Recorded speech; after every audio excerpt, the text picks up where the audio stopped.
when it comes to this lively competition that Marvel and DC find themselves in, I think we're moving further and further away from publicity campaigns and closer to political campaigns, complete with empty promises. For instance, Warner Brothers DC, are you really going to make a Suicide Squad movie? And I think Warner Brothers DC would answer, well, we could make a Suicide Squad movie. You don't know. And that's right. We don't know. We have no idea how legitimate these conversations are. Are they actual plans for the future of the DC Cinematic Universe, or just a whim that a production executive had, or even worse, a PR executive? Now, some might say, hey, Grace, and I'm sure someone's typing this right now. They're saying, Grace, you're aiding and abetting this whole problem by making this very video. To which I would say, don't hate the player, hate the game. And speaking of this game we find ourselves playing these days, I have a proposed rule.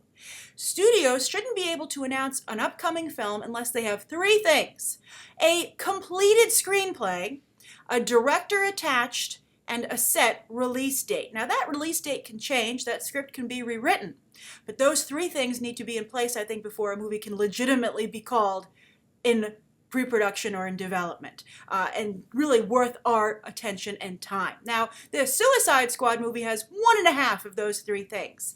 It has a screenwriter attached. Justin Marks has promised to write it, or at least Warner Brothers has said, if we move forward with this, you get the gig. And Justin Marks actually is someone we've been talking about lately because he is his star is on the rise. After a long, quiet period after writing the Street Fighter Legend of Chun-Li, surprise, surprise, he had a quiet period after that. He's suddenly a hot property in Hollywood. He's writing Disney's upcoming The Jungle Book, their live-action version of that, and then he's going to rewrite Top Gun 2, and apparently they expect he'll be the final rewrite on that project. And then he's got dibs on the Suicide Squad movie if Warner Brothers and DC should so choose to make it. Now, there's no release date, but the reason that this movie has some heat and why this discussion got a lot of people excited on Friday is because it was announced that David Ayer is circling the project.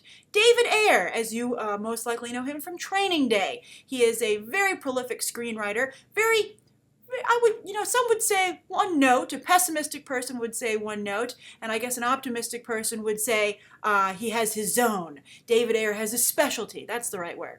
Not one note, he's a specialist. And he started out, he made his name for himself writing Training Day, he's evolved into a writer-director, End of Watch was a big hit for him.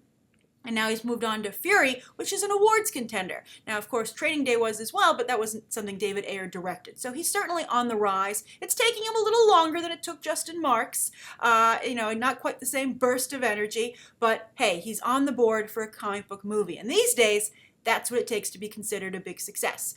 Now, I'm sure everybody's going, well, wouldn't it be great if Suicide Squad ended up being at the level of Training Day? Even if it was on the level of End of Watch, that would be pretty awesome. And I agree. But I think everybody's forgetting the potential worst case scenario. And that's this thing turns out like Sabotage. That's the Arnold Schwarzenegger movie based on Agatha Christie's 10 Little Indians, which David Ayer wrote and directed about a team of government operatives that are just this close to being okay and not being criminals. They walk that fine line. Now, does that sound familiar to you? A group of hardened criminals or semi-criminals who are, so far gone that potentially they are gone, and they work for the government doing off-the-record, missions that are too dangerous, etc. It's Suicide Squad. And that's what scares me, because Sabotage was one of the worst movies I've ever seen. And not only was it poorly made, but every single character in it was despicable, disgusting.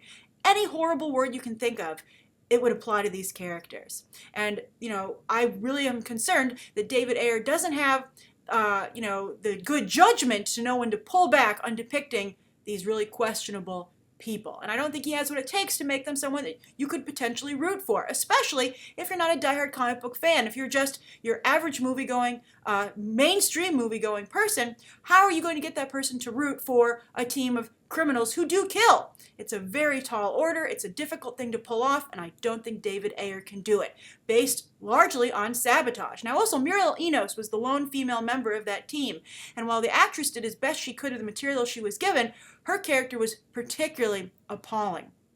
Very poorly portrayed, and I believe it's the only time David Ayer has portrayed a female character who was, part of the group. Usually it's a girlfriend or something like that.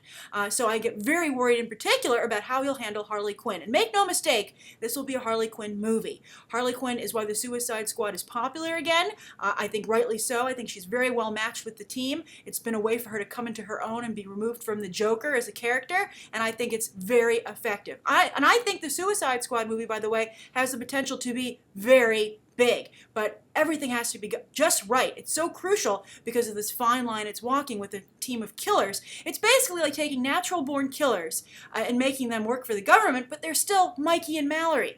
It's still the characters that Woody Harrelson and I can't believe Juliette Lewis portrayed.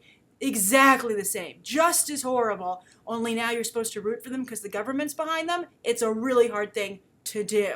It requires the right actors and the right deft touch from the people behind the camera. And I don't think David Ayer has a deft touch at all. And I highly question Justin Mark's touch as well.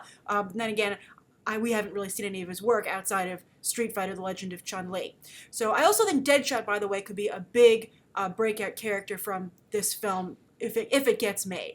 So Harley Quinn, Deadshot, and then the other big person I think, of course, potentially big, is Amanda Waller. And I'm very curious to the direction you want to see her going, because I think there's a valid argument to be made for both incarnations. One is the Kingpin-esque Amanda Waller, which is the traditional kind.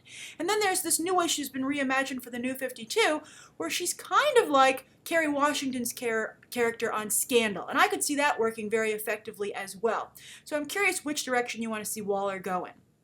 Now, the other thing that I want to talk about briefly is that we now find ourselves in a race with this kind of movie. And poor Sony, they just can't catch a break these days. While they looked like, just before The Amazing Spider-Man 2 came out, they looked like they had this whole cinematic universe thing figured out. Now they're just totally lost. They had to push off Amazing Spider-Man 3 because 2 didn't perform as expected.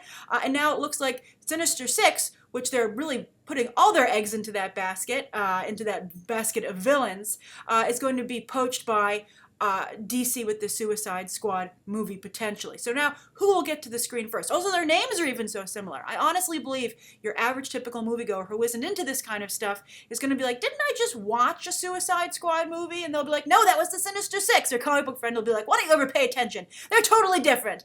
And then the mainstream non-comic book reading friend will be like, Sinister Six, Suicide Squad, and there's both criminals who are heroes, kind of. I mean, we don't know how they'll do Sinister Six, but they're really similar. Also, let's not forget, X-Force over at Fox, that's been in development. As you might recall, no release date was given for it, but it did have a writer-director. So again, a waste of an announcement. Where's that movie? So is the Sinister Six thing what made DC decide to move forward with this? I think not. I think the two things made it decide to move forward with this property are, one, Guardians of the Galaxy. Very big hit, obviously, as we all know, the #1 performing movie of the year domestically, and it's about a bunch of criminals who become heroes. Now, I would like to point out to both Sony and Warner Brothers and even Fox that Guardians of the Galaxy are really minimum security criminals. They're I mean, Gamora's supposed to be assassin, but that wasn't anything that was played up on in the movie.